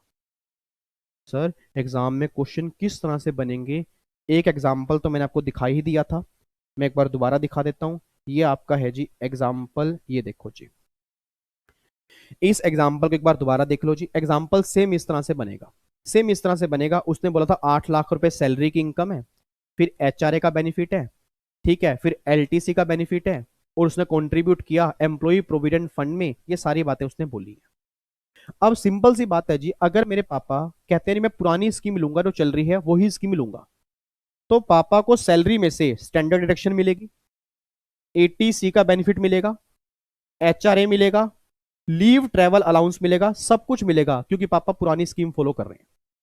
और अगर वही मेरे फादर बोले नाना विवेक मैं पुरानी स्कीम नहीं नई स्कीम फॉलो करूंगा, मैं कहा अंकल फिर ध्यान रखना, आप अगर नई स्कीम फॉलो करोगे ना सिंगल बेनिफिट आपको नहीं मिलेगा। और अगर सिंगल बेनिफिट नहीं मिलेगा ना, आपकी इनकम 8 लाख ही आएगी। कहते हैं कोई बात नहीं, निकाल के देख लेते हैं, जहां टैक्स कम आएगा उसके बेस पे पे कर देंगे। मैं कहा अंकल मुझे कोई दिक्कत नहीं है, आप निकाल के देख लो, पुरानी स्कीम से क्या आएगा वो निकाल लेते हैं, नई स्कीम से क्या होगा वो निकाल लेते हैं, जहां टैक्स कम आएगा वो पे कर देंगे। अब अगर मैं 8 लाख में से ये माइनस करूं तो मेरी ओल्ड केस में इनकम आ रही है 6,70,000, और न्यू स्कीम में इनकम आ रही है 8 लाख। अब 670 पे, याद करो मैंने कल टैक्स निकाल के दिखाया था जी, अगर पुरानी स्कीम से निकालूंगा ये टैक्स आएगा, नई स्कीम से निकालूंगा तो ये टैक्स आएगा। नई स्कीम में मुझे फायदा हो रहा है सर। तो इसलिए कोई बच्चा जो मेरे सामने बैठा है, अगर ये क्वेश्चन एग्जाम में आता, आप कंसल्ट क्या करके आते, option 2 is more beneficial than option number 1। Reason क्या है, 1560 रुपए का टैक्स बच रहा है। एक बच्चा कहता है यार मुझे तो विवेक सर की समझ नहीं आ रही। भाई वहां तो बेनिफिट मिल रहे हैं ना, तो वहां बेनिफिट मिल रहे हैं, फायदा तो वहां है। मेरे नोनू, मेरे सोनू, मेरे क्यूट से बच्चे, में मन कर रहा है गाल पकड़ के आपको समझाऊं कि भैया वहां बेनिफिट मिल रहे हैं, उसके बावजूद भी वहां टैक्स ज्यादा आ रहा है। रीजन बिंग क्योंकि वहां रेट ऑफ टैक्स अलग है और नई स्कीम में रेट ऑफ टैक्स अलग है। तो सर ये भी तो समझो ना कि रेट ऑफ टैक्स का भी तो फर्क है। ऐसा नहीं है कि जहां बेनिफिट मिल रहे हैं वहीं टैक्स कम आएगा, और ऐसा भी नहीं है कि जहां टैक्स रेट कम है वहां फायदा होगा। सर ये बताओ फिर करना क्या पड़ेगा, इतना मत हमें डराओ। हाँ सर करना क्या पड़ेगा, करना ये पड़ेगा कि जब भी एग्जाम में, आपके एग्जाम में सेम डिट्टो क्वेश्चन बन जाएगा जी, जब भी एग्जाम में क्वेश्चन बनेगा तो ऑप्शन 1 ऑप्शन 2 दोनों से टैक्स निकालना पड़ेगा, और फिर आंसर में बताना पड़ेगा कौन सा बेनिफिशियल है। अब इस तरह के क्वेश्चन आएंगे जी इस बार एग्जाम में। जो क्वेश्चन बनेंगे ना वो बच्चों वाले मत समझना कि पुरानी स्कीम से निकाल दो, नई से निकाल दो, वो तो बिल्कुल गिरे हुए हैं। मेरे को उम्मीद नहीं है ऐसा पेपर बनेगा। पेपर बनेगा इस तरह का, बताओ जी कहां टैक्स ज्यादा सेव हो रहा है, कौन सा ऑप्शन वो लेगा। और ये वही बच्चा कर पाएगा जिसने सही ढंग सेक्शन पढ़ा होगा, नहीं तो बाकी सब बच्चे गलती करके आएंगे या क्वेश्चन छोड़ के आएंगे। और मैं नहीं चाहता कि मेरी फैमिली का सिंगल बच्चा भी क्वेश्चन छोड़ के आए। और करना क्या है सर, पुरानी स्कीम में डिडक्शंस देनी है, नई स्कीम में नहीं देनी, उसके बेस पे टैक्स निकाल लो, फिर देख लो कहां टैक्स कम है, ऑप्शन चूज कराओ। तो ये क्वेश्चन कल हमने किया था जी, ठीक है। अब आता हूं जी इस एग्जाम्पल पे आता हूं। ये आज हम पहला क्वेश्चन स्टार्ट करने जा रहे हैं। पूरी क्लास हाथ में कैलकुलेटर लेके बैठ जाए, नोट्स आपके हाथ में हो जी, कैलकुलेटर आपके हाथ में हो, आंसर आपने निकालना है, मैं नहीं निकालूंगा, कोशिश करना आप खुद निकालने की। आओ जी क्वेश्चन पढ़ते हैं। सर क्या इतना बड़ा क्वेश्चन हमारे एग्जाम के अंदर बनेगा? दिसंबर का पेपर उठा के देख लेना, दिसंबर का पेपर उठा के देख लेना, इतने बड़े बड़े क्वेश्चन बने, इतने बड़े बड़े, तो ये भूल के भी मत बोलना दोबारा से इतना बड़ा क्वेश्चन बनेगा। सर 20 से 30 क्वेश्चन इतने बड़े बड़े ही बनते हैं जहां आपका टाइम लगता है, ठीक है। तो एक बार क्वेश्चन पढ़ो जी। राहुल है, राहुल एक आईटी प्रोफेशनल है, earn 13 lakh a year, 13 lakh रुपए साल के कमा रहा है। बीइंग सैलरी, सैलरी एम्प्लॉई है, 13 लाख रुपए की सैलरी है, ठीक है। He contribute towards the EPF. Also, he invested 40,000 in tax saving mutual fund and purchased a term life insurance with a coverage of 1 crore. For he has paid premium 10,000. Moreover, he is also eligible to claim tax exemption 30,000 HRA, 20,000 की leave travel allowance और 26,400 for Sodexo meal coupon respectively in the taxable income. मतलब वो जो free meals मिलती हैं, जो खाने की फैसिलिटी मिलती है, वो आपको कूपन मिल रहे हैं। अब वो कहना चाह रहा है कि आप बताओ जी कहाँ उसको बेनिफिट होगा, बस ये मुझे बता दो जी। सर एक बात मुझे सोच के बताना, पहले तो एक बात मुझे सोच के बताओ, मैं इसका आंसर अभी नहीं दिखा रहा। मेरा पूरी क्लास से क्वेश्चन है, पूरी क्लास से क्वेश्चन है, ये आपसे ये पूछ रहा है कि मैं नई स्कीम लूं या पुरानी स्कीम लूं, ये बताओ। तो क्या मैं आंखें बंद करके बोल दूं कि भाई तेरे ना बहुत सारे बेनिफिट हैं, तू नई स्कीम ले ले या पुरानी स्कीम ले ले, या ये मुझे देखना पड़ेगा कि बेनिफिट कहां ज्यादा है, बेनिफिट कहां ज्यादा है सर? क्योंकि अगर इतनी सारी इन्वेस्टमेंट है तो मे बी पुरानी स्कीम बढ़िया है, मे बी नई स्कीम बढ़िया है। सर फिर तो हर केस में देखना पड़ेगा। आंसर इज यस सर, मैं आपको बार बार क्यों कह रहा हूं देखना पड़ेगा। हाँ अगर ऐसा क्वेश्चन बन जाए ना कि इतनी इनकम है कोई इन्वेस्टमेंट नहीं है, फिर तो 99.99% नई स्कीम बढ़िया आएगी। बट ऐसा क्वेश्चन बनेगा नहीं ना, क्योंकि सर ये वो तो एग्जाम है नहीं बच्चों वाले कि हाँ भाई कोई भी क्वेश्चन डाल देंगे। क्वेश्चन डाल देंगे इस तरह का जहां बच्चा कंफ्यूज हो और रिजल्ट मेंटेन हो जाए। और अगर इस तरह क्वेश्चन होगा तो हर बच्चे को सोल्व करके देखना पड़ेगा कि अगर नई स्कीम है तो ये चीज है, पुरानी स्कीम है तो ये चीज है। मुझे फटाफट करके बताओ जी अब। अगर पुरानी स्कीम है, जल्दी बताओ जी, अगर पुरानी स्कीम है तो क्या सैलरी में से स्टैंडर्ड डिडक्शन मिलेगी? Answer is yes. देखो 50,000 माइनस हो गए। क्या जो ईपीएफ में कंट्रीब्यूशन किया क्या उसका बेनिफिट मिलेगा जी? ईपीएफ में, अच्छा यहाँ पे अमाउंट लिखना रह गया, उसने ईपीएफ में ही कंट्रीब्यूट 75,000, यहाँ लिख लेना चाहिए। ही कंट्रीब्यूट 75,000 जो है उसने ईपीएफ में कंट्रीब्यूट किया, तो क्या ये बेनिफिट मिलेगा? आंसर इज यस मिलेगा जी। एक सेकेंड, मेरे ख्याल से यहाँ 75 नहीं है, उसने 40,000 पे किस में कंट्रीब्यूट किया? Tax saving mutual fund ELSS, तो 80C में तो ये है, और ईपीएफ में फिर यहाँ पे 35 आएगा। ईपीएफ में ना यहाँ पे 35 कर लेना, अब ठीक आएगा। तो मुझे फटाफट से बोलो जी, अब 35 ईपीएफ में 80C ये हो गया, और 80C 40,000 पे tax saving mutual fund ELSS, तो 80C ये भी हो गया, तो 40 और 35 कितना हो गया? 75। तो मुझे फटाफट से बोल दो नहीं, क्या ये ओल्ड स्कीम अगर लेगा तो क्या 75,000 का बेनिफिट मिलेगा नहीं मिलेगा? आंसर इज यस मिलेगा। देखो जी 75,000 इन्होंने ये माइनस कर दिया। क्या पुरानी स्कीम में एचआरए का बेनिफिट नहीं मिलेगा नहीं मिलेगा? आंसर इज यस मिलेगा। देखो जी एचआरए का बेनिफिट ये माइनस कर दिया। क्या लीव ट्रैवल कंसेशन पुरानी स्कीम में मिलेगा नहीं मिलेगा? वहां सब मिलेगा सर, ये भी मिल गया जी। जो मील कूपन मुझे मिले, सोच के बोलना, कूपन फैसिलिटी मिली, क्या मुझे उसके बेनिफिट मिलेगा नहीं मिलेगा? यस मिलेगा। याद करो सैलरी के चैप्टर में आपने किया होगा जी, ये बेनिफिट आपको मिलेगा। अब टोटल कितना हो गया जी? ये हो गया जी 50,000 प्लस में 75 प्लस में 30,000 प्लस में 20,000 प्लस में 26,400, ये हो गया 2,01,400। इतने का बेनिफिट मिल गया जी। और अगर इसको 13 लाख में से माइनस करूंगा तो 10,98,600, ये मेरी नेट इनकम निकल के आएगी अगर मैं पुरानी स्कीम फॉलो करता हूं। मैं दोबारा बोलना चाहता हूं जी, मैं दोबारा एक बार बोलूंगा, क्वेश्चन में बस यहाँ पे थोड़ा चेंज कर लेना। उन्होंने ईपीएफ का अमाउंट देना भूल गए, तो यहाँ पे आएगा 35। अब 35 80C तो ये हो गया, और 80C हमारा ये हो गया, टोटल मिला के हमारे 75 तो 80C में हो गए। पुरानी स्कीम वाले 80C क्लेम कर लेते हैं, 75 क्लेम कर लिया। उसके बाद एचआरए एलटीसी सब कुछ मिलेगा, स्टैंडर्ड डिडक्शन वो भी मिलेगी, जो कूपन मिले, फ्री मील्स एक्टिविटी मिली वो भी मिलेगा नहीं, मतलब हर बेनिफिट मिलेगा पुरानी स्कीम वालों को। नई स्कीम वालों को कुछ भी नहीं मिलेगा। इट मीन नई स्कीम में उसकी इनकम पता है कितनी आएगी? नई स्कीम में 13 लाख ही आएगी। अब बच्चा कहता है सर ये तो ऑब्वियस सी बात है ना, कि अगर पुरानी स्कीम में इतनी इनकम आ रही है, नई स्कीम में इतनी इनकम आ रही है, तो पुरानी स्कीम में इनकम कम आ रही है तो वहां तो टैक्स कम ही आएगा, तो बेनिफिट तो पुरानी स्कीम के अंदर है ना। ऐसा मत बोलो सर, क्योंकि नई स्कीम में रेट ऑफ टैक्स कम है, पुरानी स्कीम में रेट ऑफ टैक्स ज्यादा है। अब ये जब इनकम निकल के आएगी ना, अब टैक्स निकालो, अब देखते हैं क्या होगा। आओ जी ऐसा करते हैं, पहले पुरानी स्कीम में निकालते हैं। पुरानी स्कीम मेरी पूरी फैमिली जानती है, जितनी इनकम 10 लाख से ऊपर होगी उसका तो लगेगा 30%। 10 लाख से कितनी ज्यादा है जी? 10 लाख से ज्यादा है 98,600, उसका लगा दो 30%। ये कितना आ गया जी? 98,600 का 30% आ गया 29,580। और अब रह गई 10 लाख, तो 10 लाख में 1,12,500, तो 1,12,500, तो ये आएगा जी 142,080। ये टैक्स आएगा अगर पुरानी स्कीम फॉलो कर रहा है। एक बार मैच कर लेना जी, आपका सेम आ रहा है? जल्दी मैच करके बताओ, सेम आ रहा है जी? बिल्कुल 142 आ रहा है। तो एक बार देखो जी 142,080, आपका इसमें 4% सेस भी आएगा, तो ये आ जाएगा जी 142,080 में 4% सेस, तो 147,763 ये टैक्स आएगा जी पुरानी स्कीम के अंदर।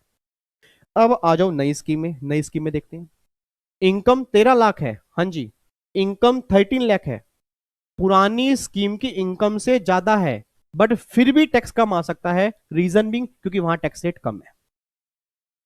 नहीं आ रही मेरी बात समझ में? सर मैं आपको बार बार कह रहा हूं, ये बच्चों वाली अमेंडमेंट मत समझना, मैं कल भी आपको समझाया था, आज भी समझा रहा हूं, बीच में बातचीत बिल्कुल बंद कर दो।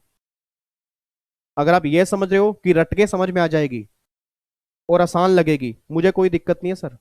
एग्जाम में जब क्वेश्चन बनेंगे ना, आप मुझे याद करोगे कि एग्जाम्पल सही ढंग से देख लेते हैं।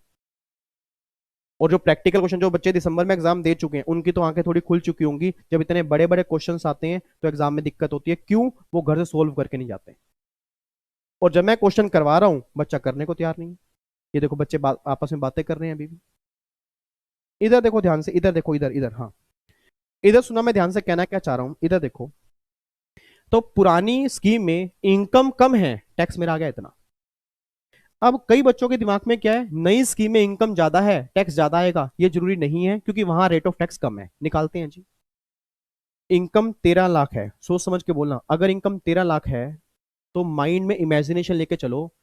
13 लाख है तो 12.5 लाख से जितनी ज्यादा इनकम होगी 15 लाख तक 25% लगेगा। तो 12.5 लाख से कितनी ज्यादा है जी, सिर्फ 50,000, क्योंकि 13 लाख है।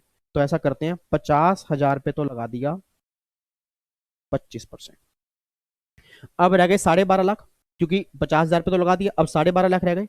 मैंने 12.5 लाख से पूछा 10 लाख से कितने ज्यादा है, उसने कहा 2.5 लाख जी। लो जी, 2.5 लाख का 20%, फिर 2.5 लाख का 15%, फिर 2.5 लाख का 10%, और फिर जो बैलेंस 2.5 लाख बचा उसका लगा दोगे 5%। तो अगर मैं इसका टैक्स निकालता हूं जी, 50,000 का 25%, 2.5 लाख का 20%, फिर 2.5 लाख का 15%, फिर 2.5 लाख का 10%, और फिर 2,50,000 का 5%। तो ये आ रहा है जी 1,37,500 प्लस में 4% सेस। तो साहब ये टैक्स आ रहा है 1,43,000। I love you.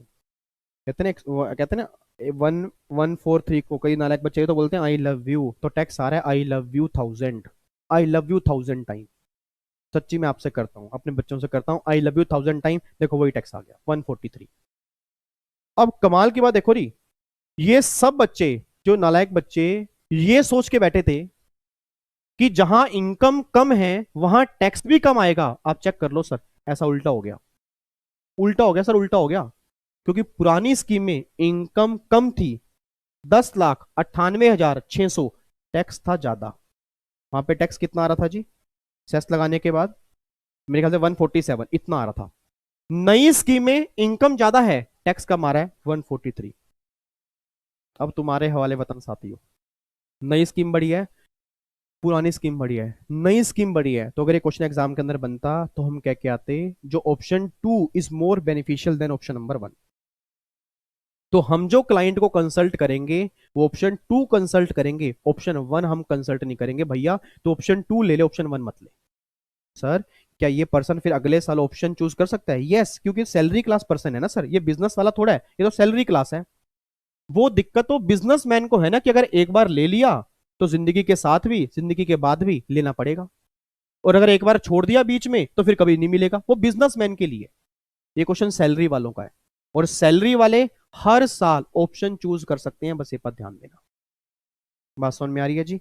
तो देखो इस तरह से क्वेश्चन बनेगा, आपको सारे बेनिफिट दिए होंगे, तो बस ध्यान रखना बेनिफिट जो है आपको माइनस करने हैं सिर्फ ओल्ड स्कीम के अंदर से, न्यू स्कीम के अंदर से माइनस नहीं करने।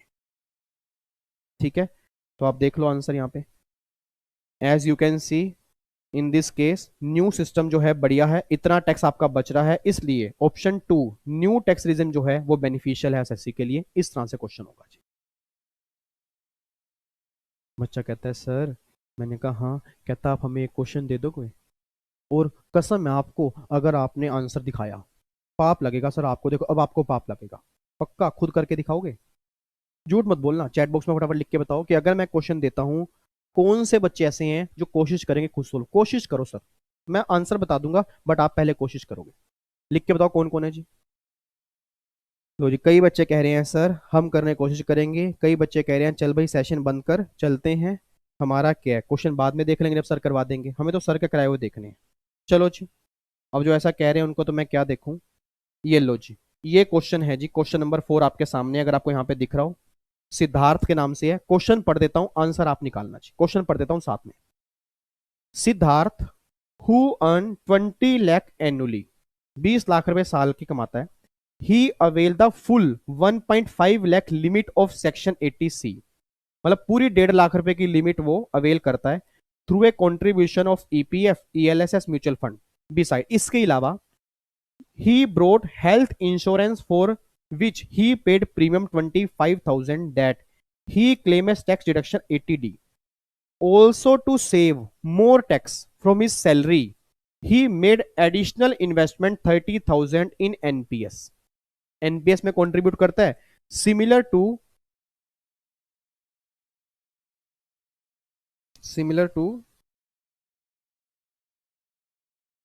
यहां पे वर्ड गलत आ गया जी।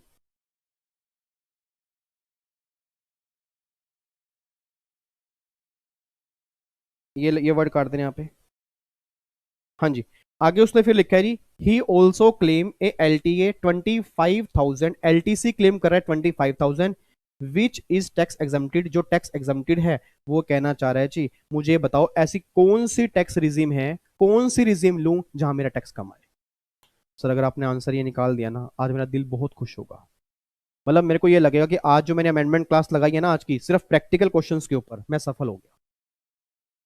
सर ये क्वेश्चन मैं नॉर्मली अपने रेगुलर बैच के अंदर कराता हूँ, ठीक है जी, बट मैं चाह रहा हूँ कि चलो कुछ क्वेश्चन मैं यहाँ पे भी करा दूं, ताकि जो बच्चे क्लासेस नहीं ले पा रहे या जिन्होंने पहले ली हुई है, मुझसे भी ली हुई हैं, ताकि उनको पता लगे कि इस तरह के प्रैक्टिकल क्वेश्चन जो हैं वो अगर बनेंगे तो हमें सोल्व करके आने हैं।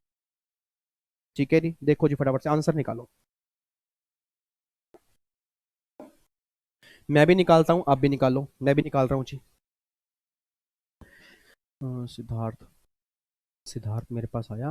वो कह रहा है सर मेरे को ये बता दो कि ये वाला केस है तो नई स्कीम फॉलो करूँ या पुरानी स्कीम फॉलो करूँ। आओ जी देखते हैं सिद्धार्थ, अभी रुको मैं आपको बताता हूँ। ठीक है, 20 माइनस में 1,00,000 माइनस 25 माइनस में 30,000 माइनस में 25 निकल के आएगी।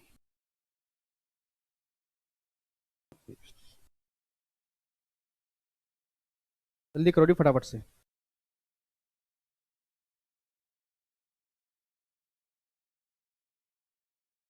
नीचे आंसर है वो नहीं दिखाना है।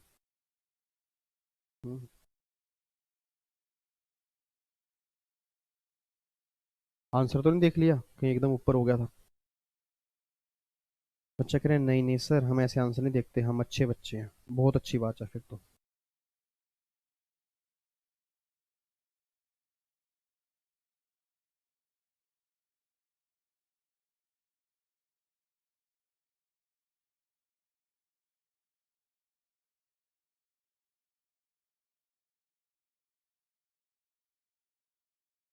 हो गया जी। चलो पहले ये बताओ, ओल्ड अगर ये ओल्ड स्कीम फॉलो करता है, ओल्ड स्कीम फॉलो करता है तो इनकम कितनी आएगी। न्यू स्कीम छोड़ो, न्यू स्कीम छोड़ो, ओल्ड स्कीम में इनकम कितनी आएगी जल्दी बताओ जी चैट बॉक्स के अंदर।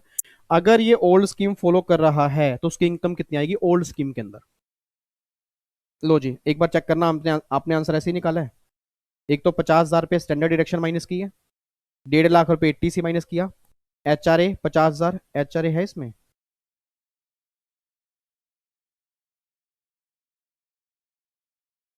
HRA नहीं है ना क्वेश्चन में।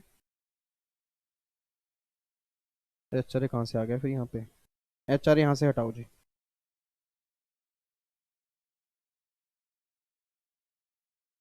HRA हटा देना, ठीक है जी। अब यहाँ पे फिर उसके बाद आपने 25,000 पे LTA माइनस किया, हेल्थ इंश्योरेंस आपने माइनस किया 25। उसके बाद फिर आपका 80 CCD 1B। याद करो आपने एनपीएस किया होगा सर, याद करो डिडक्शन के चैप्टर में एक था 80 ट्रिपल सी, एक CCD 1 और एक CCD 1B था। मैंने कहा था जो एनपीएस अगर आपको 1.5 लाख की लिमिट में अलाउड नहीं हो रहा तो आप 1B में क्लेम कर सकते हो 50,000 पे एडिशनल। तो ये 30,000 पे एनपीएस कहाँ अलाउड हो जाएगा 1B के अंदर, देखो 30,000 माइनस हो गया। अब ये टोटल डिडक्शन ना यहाँ पे चेंज होंगी शायद थोड़ी सी। टोटल डिडक्शन होंगी 50,000 प्लस में 1.5 लाख प्लस में 25,000 प्लस में 25,000 और प्लस में 30,000, तो ये आएंगी 2,80,000। ये आएगा 2,80,000। अब इनकम कितनी आएगी जी, अगर 20 लाख में से 2,80,000 माइनस कर दूंगा तो कितनी आएगी जी 17,20,000। 17-20 आएगी जी। और यहाँ पे इनकम कितनी रहेगी, यहाँ तो 20 लाख ही रहेगी जी।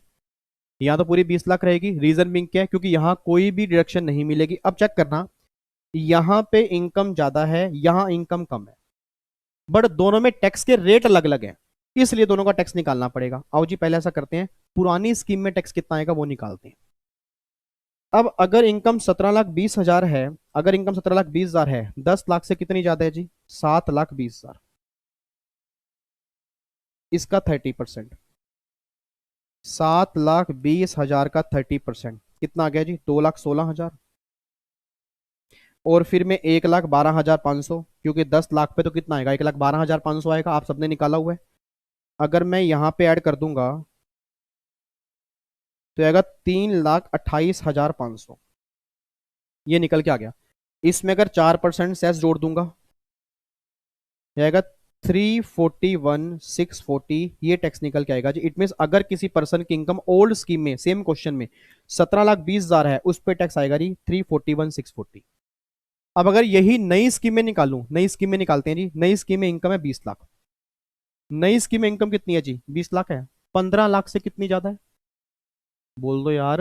15 लाख से कितनी ज्यादा है? 5 लाख है ना, तो उस 5 लाख का पहले निकालो 30%। ये आ गया 1.5 लाख। ठीक है, अब कितनी बची है? 15 लाख। और आपने अगर घर से 15 लाख पे टैक्स निकाला हो तो 1,87,500 आता है। 187,500 एक बार आप निकाल के देख लेना चाहिए। एक बार आपके निकाल के देख लेना। नहीं, आपको मैं यहां दिखा देता हूं, इधर देखो ध्यान से। ये जो भी हमने ऊपर क्वेश्चन किया था, ये देखो जी, 15 लाख है। 15 है, टैक्स कितना आ रहा है? 187,500। तो 15 लाख पे तो फिक्स आएगा 187,500। अब उस क्वेश्चन में देखो, अगर इनकम 20 लाख है, कहां पे गया? ये रहा। अगर इनकम 20 लाख है तो 15 लाख से ऊपर कितनी हो गई? 5 लाख। उसका 30, 1.5 लाख हो गया। अब बैलेंस बचे 15 लाख। उस पे आएगा जी 187,500। इन दोनों का टोटल देख लो जी, 1.5 लाख प्लस में 187,500, तो ये आ गया 3,37,500 प्लस में 4% सेस। ये आएगा जी 3,51,000। अब फाइनली इस क्वेश्चन में, मेरी ओल्ड स्कीम बड़ी आ रही है। इस क्वेश्चन में ओल्ड स्कीम बड़ी आ रही है, तो इस क्वेश्चन में बोलूंगा ऑप्शन 1 जो है वो बेनिफिशियल है ऑप्शन 2 के अलावा। इसमें ओल्ड स्कीम के अंदर फायदा हो रहा है, न्यू स्कीम के अंदर टैक्स ज्यादा आ रहा है, ओल्ड में कम आ रहा है, तो ओल्ड स्कीम बढ़िया है। तो जो ऊपर वाले 2 क्वेश्चन किए वहां नई स्कीम बढ़िया थी, इस क्वेश्चन में ओल्ड स्कीम बढ़िया है। ठीक है, तो इस क्वेश्चन में थोड़ी सी ना रेक्टिफिकेशन कर लेना। ये HRA बीच में गलत आ गया, यहाँ 17,20,000 आ जाएगा। ठीक है, ये सही कर लेना, 17,20,000 आएगा। उसके बाद फिर 17,20 पे टैक्स निकल के आएगा। 17,20 पे आपका टैक्स कितना रहा है? 3,28,500। 3,28,500 प्लस में 4% सेस, तो यार है 341,640, इतना आ रहा है जी। और न्यू स्कीम में तो सही आ रहा है, न्यू स्कीम में 351 है। तो आपका टैक्स कितना बच रहा है ओल्ड स्कीम में? 351 माइनस में 341,640, तो आपका टैक्स बच रहा है 9,360। तो आपका टैक्स बच रहा है 9,360। तो ओल्ड देखो मैंने कहा ना, ओल्ड टैक्स जो है वो आपका बढ़िया काम कर रहे हैं, तो ओल्ड स्कीम जो है वो आपके लिए बढ़िया है। इस तरह से एग्जाम में क्वेश्चन बनेंगे। ठीक है री, तो अभी तक हमने कितने क्वेश्चन कर लिए? एक क्वेश्चन कल की क्लास में किया था, 2 क्वेश्चन अभी हमने किए हैं, और 2 क्वेश्चन मैं और कराऊंगा। ठीक है, 5 क्वेश्चन अगर आप कर लोगे और पांचों के पांचों अगर समझ में आ गए, ध्यान रखना अमेंडमेंट क्लास खत्म होने के बाद आज की आपने दोबारा से पांचों सोल्व करके देखने हैं। सर अगर दोबारा सोल्व नहीं करोगे ना, फिर एक हफ्ते के बाद दिक्कत आ जाएगी। और मैं दोबारा बोल रहा हूँ सर, इसको रटने वाली अमेंडमेंट मत समझना। ठीक है, जो देखने में लग रही है वो नहीं है। एग्जाम में इस तरह के ही क्वेश्चन फ्रेम होंगे, आपसे एग्जाम में गलती होने के चांसेस पूरे हैं। तो मैं नहीं चाहता कि आप एग्जाम में गलती करके आओ। थोड़ा सा हार्डवर्क होगा, थोड़ा सा बॉडी पेन होगा, ये लगेगा कि यार इतने मुश्किल क्यों है, बट अगर एक बार समझ में आ गए ना, फिर कोई दिक्कत नहीं आएगी। ठीक है, और उम्मीद करूंगा आपको समझ में भी आ रहा होगा। सिर्फ ये चीज है कि जहां ओल्ड की बात करूंगा वहां बेनिफिट मिलेंगे, न्यू वाले में नहीं मिलेंगे। और जब इनकम निकल के आएगी तो ये गलत मत सोचना कि जहां इनकम कम है वहीं टैक्स कम आएगा। हाँ, इस क्वेश्चन में आ रहा है, बट अगर ऊपर वाले क्वेश्चन में देखोगे, ऊपर वाले क्वेश्चन में ऐसा नहीं था। तो हर केस में टैक्स निकालना पड़ेगा, फिर जहां बेनिफिशियल होगा ना उसके बेस पे आप काम करोगे, बस ये पर ध्यान देना। ठीक है जी, तो ये आप एक बार निकाल लेना जी आंसर। ये इसका आंसर है। यहाँ पे ओल्ड स्कीम बढ़िया है। अब देखो जी क्रक्स मैंने क्या लिखा है, क्रक्स क्या लिखा है देखो जी। It's very clear, it's very clear that changes introduce does not make things easier for tax payer. आसान चीज नहीं है सर, जो चेंजेस किए गए हैं वो आसान नहीं है टैक्स पेयर के लिए। मैंने कहा ना, जो अमेंडमेंट है वो सर सिंपल, क्योंकि उसमें प्रोफेशनल मतलब हमारी इंपॉर्टेंस बढ़ गई, जो नॉर्मल पब्लिक है वो तो बेचारी मारी गई। अब अगर वही आपके फादर हैं, आपको ये अमेंडमेंट ना पता हो, फादर सीए के पास जाएंगे, कंसल्टेंसी फीस लेगा बहुत मोटी, सीएस के पास जाएंगे वो भी कंसल्ट करेगा, फीस लेगा, सीएम में भी सेम करेगा। और अगर वही आप इनका टैक्स निकाल दोगे तो उनकी फीस बच जाएगी। और मैं उम्मीद करूंगा ये अमेंडमेंट समझने के बाद अपने फादर की लाइबिलिटी आप खुद कैलकुलेट करने की कोशिश करना कि पापा अगर ओल्ड स्कीम लोगे तो ये केस है, न्यू स्कीम लोगे तो ये केस है, पापा ये स्कीम बढ़िया है, क्यों सीएससीएस के पास जाते हो। मैंने अभी अमेंडमेंट क्लास पढ़ी है, उस अमेंडमेंट क्लास में सर ने इस तरह के क्वेश्चन करवाए हैं, तो मैं निकाल के बता देता हूँ आपको।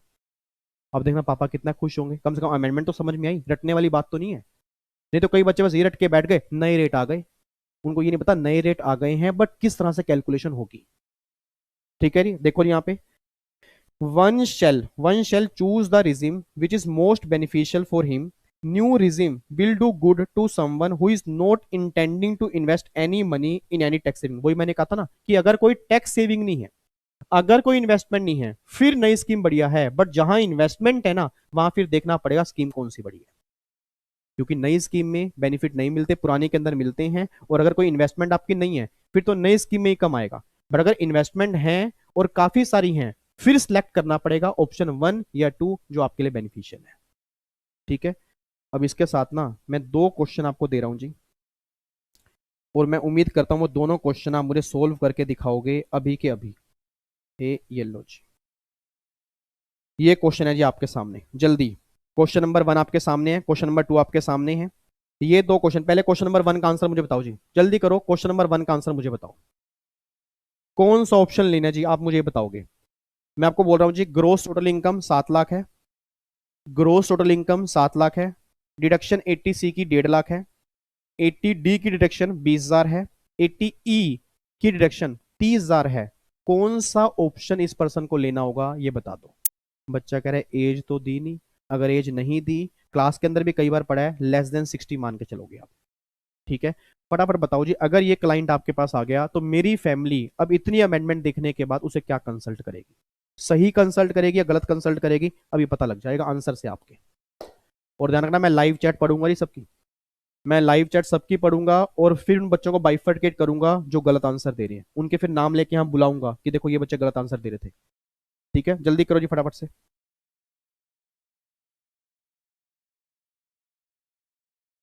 मैं भी निकालता हूं जी।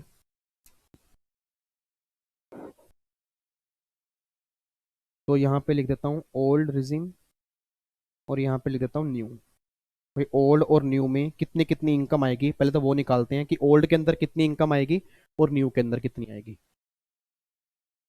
या रुक जाऊं, पहले आप कर लो। अच्छा, कोई बताएगा ओल्ड के अंदर इनकम कितनी आ रही है, ओल्ड में इनकम कितनी आ रही है, अगर ये ओल्ड रिजिम फॉलो करता है तो इनकम कितनी आ रही है। क्या ये 1.5 लाख की डिडक्शन मिलेगी, आंसर इज यस। क्या 20,000 मिलेगी, आंसर इज यस।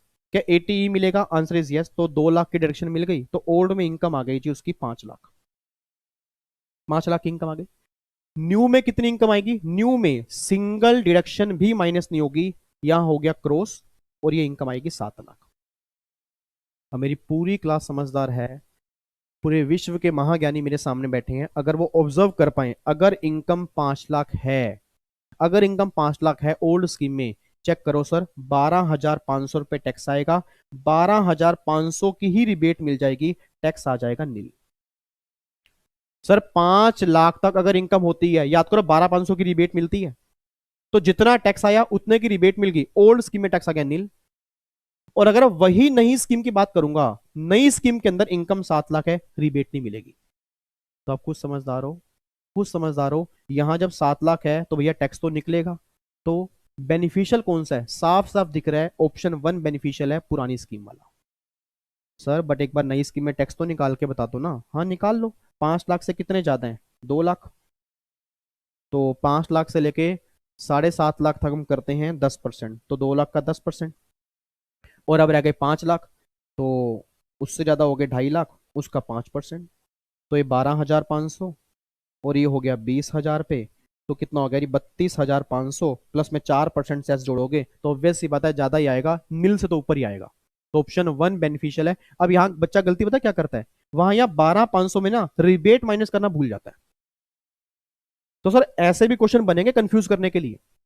तो बहुत ध्यान से देखना कि ओल्ड स्कीम में इनकम कहीं 5 लाख तक तो नहीं है, क्योंकि अगर 5 लाख तक है तो वहां रिबेट मिलेगी, बट न्यू स्कीम में नहीं मिलेगी। रीजन बिंग क्योंकि वहां डिडक्शन माइनस नहीं होती। जब इनकम ही 7 लाख है तो न्यू स्कीम में रिबेट कैसे मिलेगी? तो सर देखो कंफ्यूजन आ गई। अब बच्चा अगर यही एग्जाम के अंदर क्वेश्चन बनता, बच्चा 100% गलती करने के चांसेस पूरे थे। बट अगर ये क्वेश्चन अगर आपने यहाँ पे कर लिया, एग्जाम में बन जाएगा, तो आप गलती करके ही नहीं आओगे। तो यहाँ पे 5 लाख है, इस पे टैक्स निकाला, नील हो गया। यहाँ 7 लाख है, इस पे टैक्स आ रहा है। तो ये ओल्ड स्कीम बढ़िया है। अगर ये क्लाइंट मेरे पास आता, मैं क्या बोलता? ओल्ड स्कीम में जाओ, ये स्कीम आपके लिए बढ़िया है, ये बेस्ट है, स्कीम बेस्ट है। अब आ जाओ इस पे, क्वेश्चन नंबर 2 पे आओ, जल्दी करो जी। 40 लाख की इनकम है जी, 40 लाख की इनकम है। एच आर ए रिसीव है 90,000 और एच आर ए एग्जम्ट है 60,000। तो फटाफट से बोल देना जी। अब मैं बात कर रहा हूं, यहां पे बात करता हूं न्यू, और यहां बात करता हूं ओल्ड की। आओ जी, अब सोच समझ के मुझे बोलना। पहले ऐसा करते हैं, ओल्ड स्कीम में निकालते हैं, पहले ओल्ड स्कीम में निकालते हैं। 40 लाख की बेसिक सैलरी है, ठीक है, 40 लाख की बेसिक सैलरी है, प्लस में अब एच आर ए मिला 90, 60 एग्जम्प्ट है। तो क्या ओल्ड स्कीम में एग्जम्पशन मिलती है एच आर ए की? नहीं मिलती। यस मिलती है। तो नेट कितना टैक्सेबल हो गया? 30,000। तो इसमें 30,000 पे एच आर ए मैंने टैक्सेबल कर दिया। मतलब जितना एच आर ए मिला, सर याद करो 1013 ए, H R A received minus में H R A exempt, balance taxable हुआ। तो 90,000 मिला, 60,000 एग्जम्प्ट गवर्नमेंट कह रही है, तो 30,000 टैक्सेबल, 30,000 टैक्सेबल कर दिया।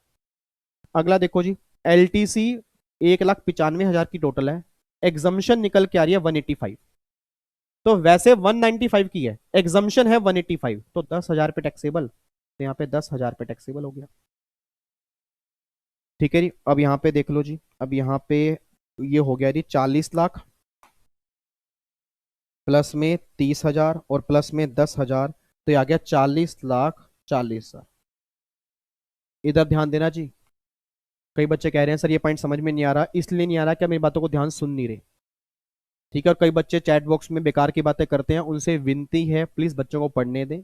आप अगर वैसे कर मतलब बदुआ या डिसलाइक डिसलाइक करने के लिए आए हो तो आप जा सकते हो, डिसलाइक करके कम से कम उनको डिस्टर्ब ना करें प्लीज। उनको डिस्टर्ब ना करें सर, उनके एग्जाम है, वो पढ़ने के लिए बैठे हैं, वो आपकी तरह बातें करने के लिए नहीं बैठे। इधर सुनना ध्यान से, इधर सुनना।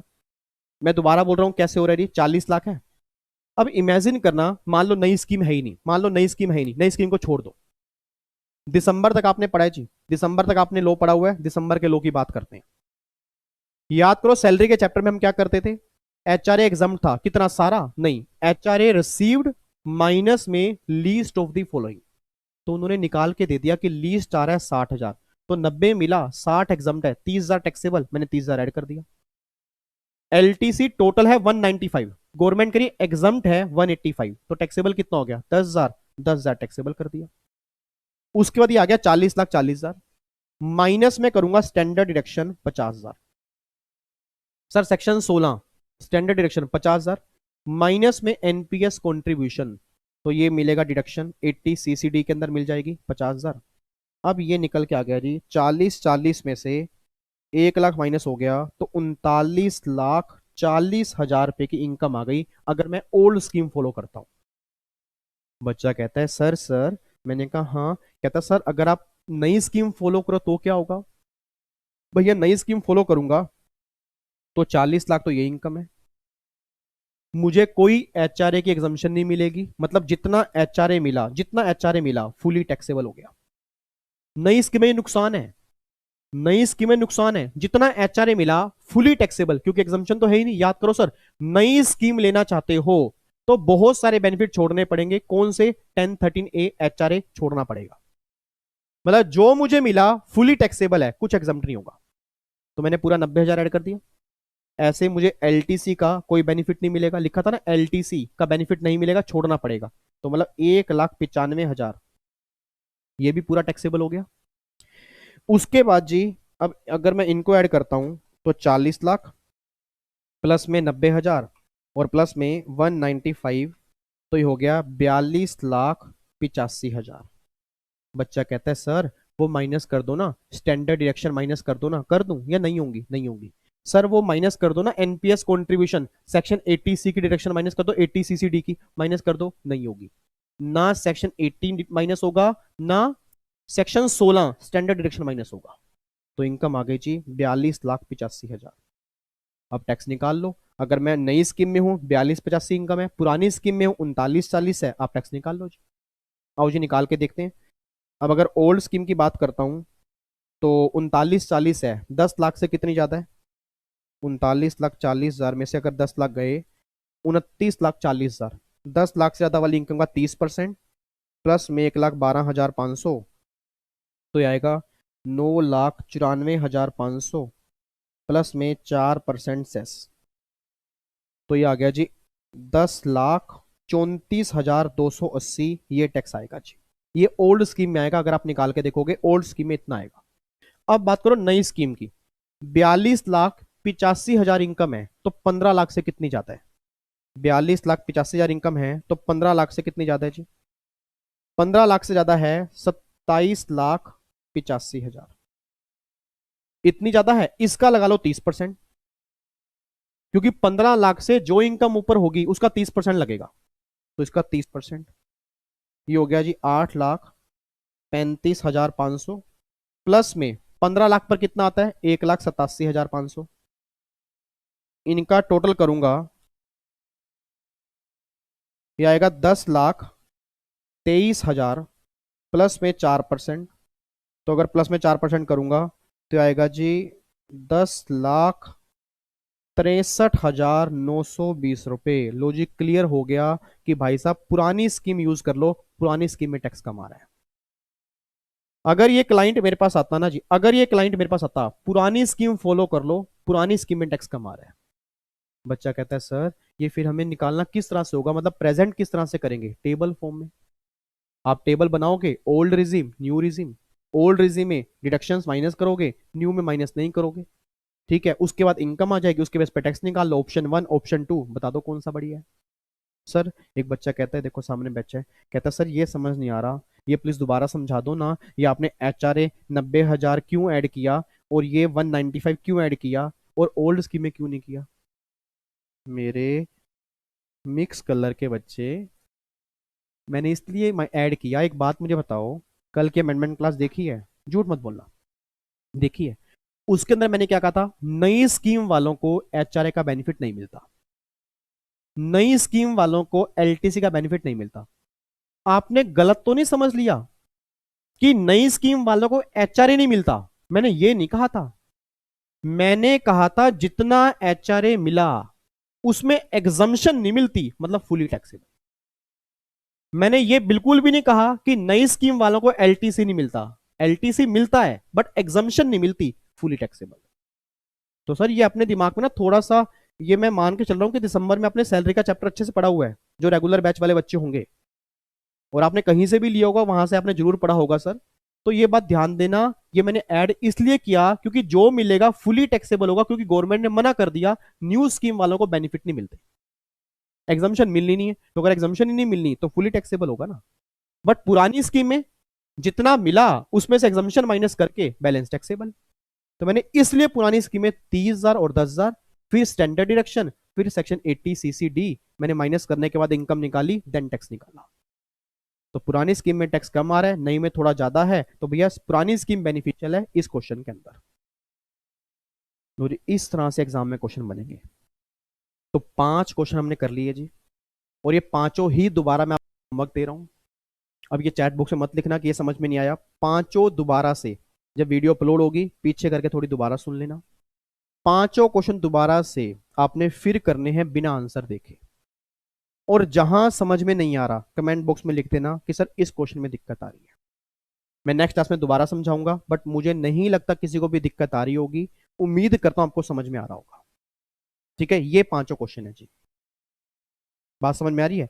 सर आप हमें वो नोट्स लिखवाने वाले थे, आपने कहा था वो इतनी बड़ी अमेंडमेंट्स है उसका मैं क्रक्स लिखवा दूंगा, तो क्या आप हमें क्रक्स लिखवाओगे? आओ जी अब क्रक्स की ही बात करते हैं। ये लो, लिखो जी फटाफट से, आप हेडिंग डाल दो जी, जल्दी लिखो फटाफट नोट्स के अंदर, क्रक्स ऑफ सेक्शन 115 BSc। बस ये क्रक्स पढ़ लेना एग्जाम में जाने से पहले, अमेंडमेंट सारी कंप्लीट हो जाएगी। ये क्रक्स सही ढंग से पढ़ लेना, सही ढंग से पढ़ लेना, अमेंडमेंट ऑलमोस्ट कवर हो जाएगी। बट हाँ, जो डिडक्शंस नहीं मिलती या जो बेनिफिट नहीं मिलते उसकी लिस्ट आपको अलग से याद करनी है, ये बात ध्यान देना, ठीक है। देखो जी क्रक्स क्या है, एक बार मैं रीड करवा दूं। एप्लीकेबल किस पे होगा सेक्शन, इंडिविजुअल एचएफ, चाहे वो आर हो चाहे वो एनआर हो।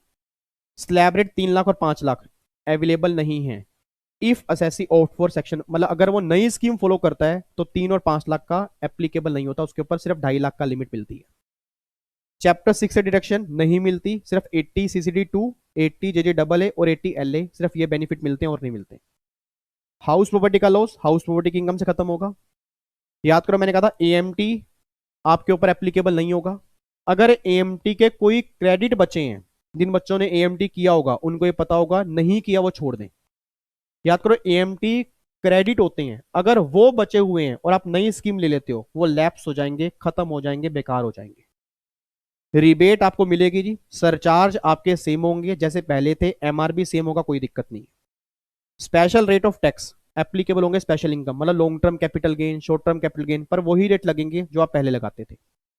Option available for one's life time, मतलब एक बार मिलेगा लाइफ में बिजनेस प्रोफेशन वालों को, और अगर एक बार बाहर आ गए तो लाइफ में कभी नहीं मिलेगा।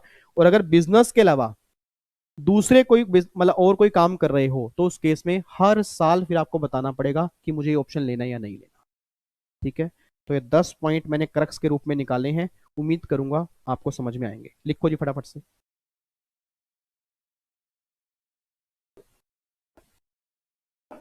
जल्दी लिखो जी, या यहाँ पे ना पॉज कर लेना, यहाँ पे वीडियो पॉज कर लो और ये पॉइंट लिख लेना जी, ठीक है। तो अब जाके मैं ये कह सकता हूं कि अब जाके हमारी अमेंडमेंट 1 कंप्लीट हो चुकी है जो इंडिविजुअल एचयूएफ में आई थी, ठीक है। कुछ कहना चाह रहे हो क्या?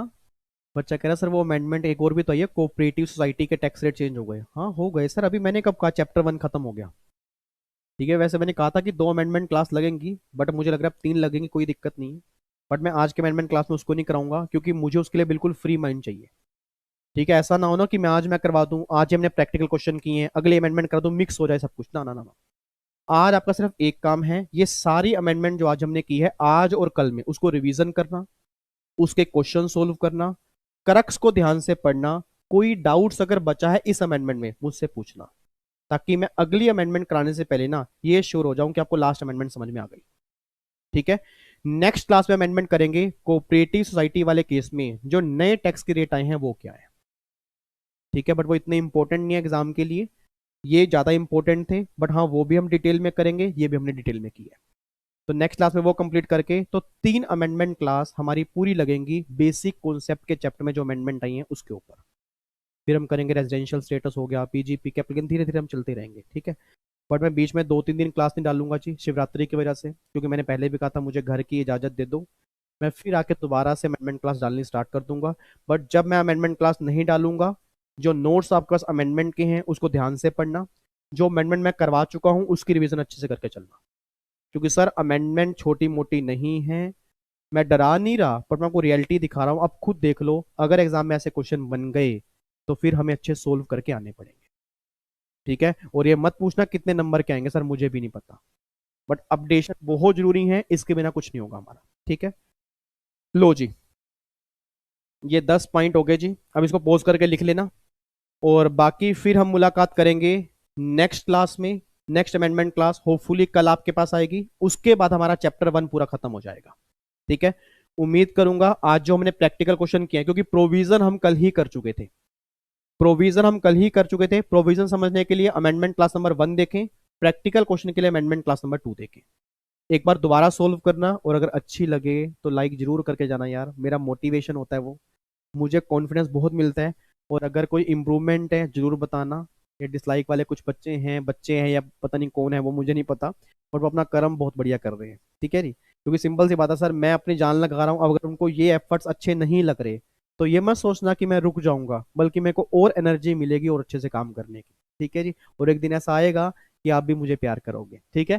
Thank you so much, God bless you ji, love you so much. फिर मुलाकात करेंगे नेक्स्ट अमेंडमेंट क्लास नंबर 3, तब तक के लिए इसको अच्छे से देखो।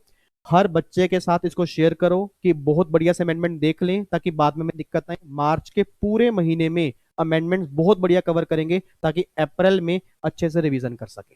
ठीक है, ओके जी, bye bye, tata, thank you so much, जय Hind, God bless you, love you so much जी, बाय बाय। और पेरेंट्स की रिस्पेक्ट करो, उनका नाम रोशन करो, और बुरा मत बोलो किसी के लिए, और ना ही बुरा सुनो। अच्छे इंसान भी बनो पढ़ाई के साथ साथ, और लोगों को अच्छा करने की कोशिश करो। ठीक है, bye bye ji, love you so much यार, बाय बाय।